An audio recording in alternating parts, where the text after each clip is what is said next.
Well, let's get your thoughts on the Scanlon report. There's some really interesting stats that have come out about Australia's attitudes to multiculturalism. But while much of it is positive, there's a few negative parts of it. 39% of Asian Australians have reported an experience of discrimination in the past 12 months.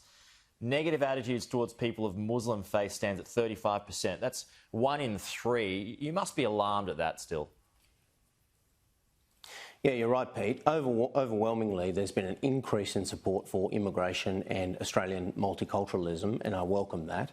And I think that's the key feature of the report, that these numbers have gone up during the pandemic. Communities have come together. We've seen multicultural communities in the bushfires, crossing large parts of cities to the regional areas to help out. We've seen during the pandemic communities supporting each other, and that means increased social cohesion. Of course, the government rejects racism and racist views, and there is too many racist views and too much attitudes out there sometimes that we see towards particular communities, particularly Asian communities and still Muslim communities.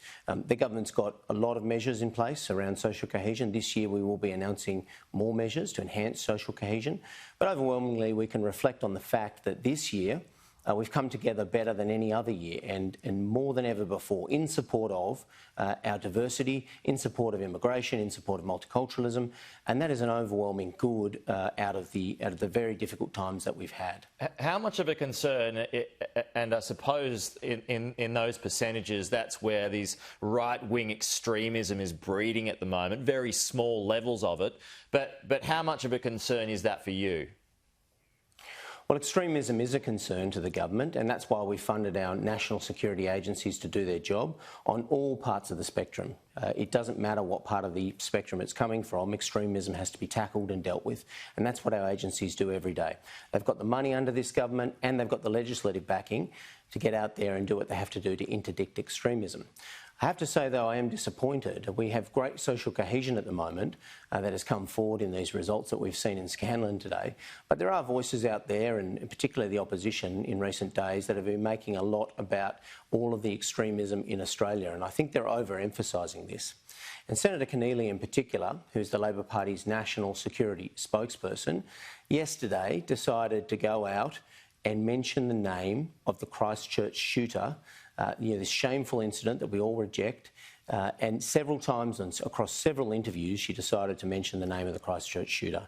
Now, I'm not sure why she did that, but we agreed, the Prime Minister agreed, the Opposition Leader Anthony Albanese agreed to Prime Minister Ardern's request, her plea that we mention the name of the victims, not the name of the perpetrator. And given it's Australian, I really do think Senator Keneally ought to just consider the results of Scanlon carefully today, that people are very cohesive here, that they reject extremism, that they embrace multiculturalism and immigration, and that extreme groups are really fringe groups. And as the national security spokesperson of the Labor Party, Senator Keneally should know better than to mention the name of the Christchurch shooter across several interviews, in essence to get cheap domestic political points.